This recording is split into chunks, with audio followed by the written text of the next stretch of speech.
Биз азыр Бишкек шаарындагы калктык тейлөө борборлорунун биринде турабыз. Бул жерде кезек күткөндөр аябай көп. Арасында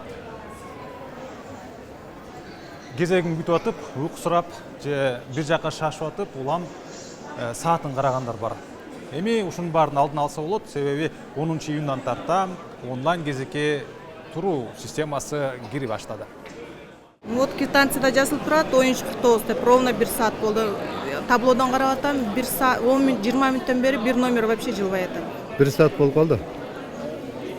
Эмне документти алмаштыран же Биздики жана учетко тургузуп келинчегимдин паспорту Алматыда да, Карелиянын. Бул жака жана временный учетко тургузуп бериш керек ошол жерден. Алдыңызда канча киши кезек күтүп атат? Алдымда да азыр 126 болду.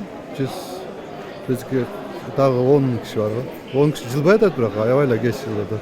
Калктык тейлөө борборлоруна онлайн кезекке туруу үчүн түндүк мобилдик тиркемесинде сиздин каттооңуз болуш керек. Ошол тиркеме аркылуу кирип кызматтар деген бөлүмдө онлайн кезекке туруу деген жер бар экен. Ошону бассаңыз катталасыз. Мисалы биз азыр шаарда турабыз, Бишкек шаарында.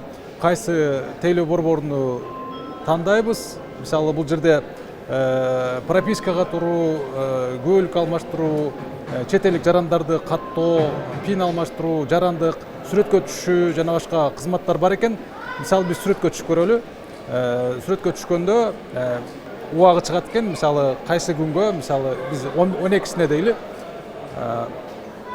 Убагы саат канчага? Саат 8:50, 9:30. Кызылы болсо бош эмес, ал эми жашыл болсо бош дегенди түшүндүрөт экен. Мисалы биз 13:40 кезекке туралы. Окей. Биздин билетибиздин саны F001.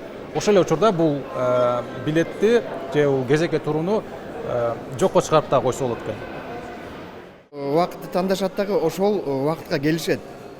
Анан балким плюс-минус бир 10 мүнөт күтөөр.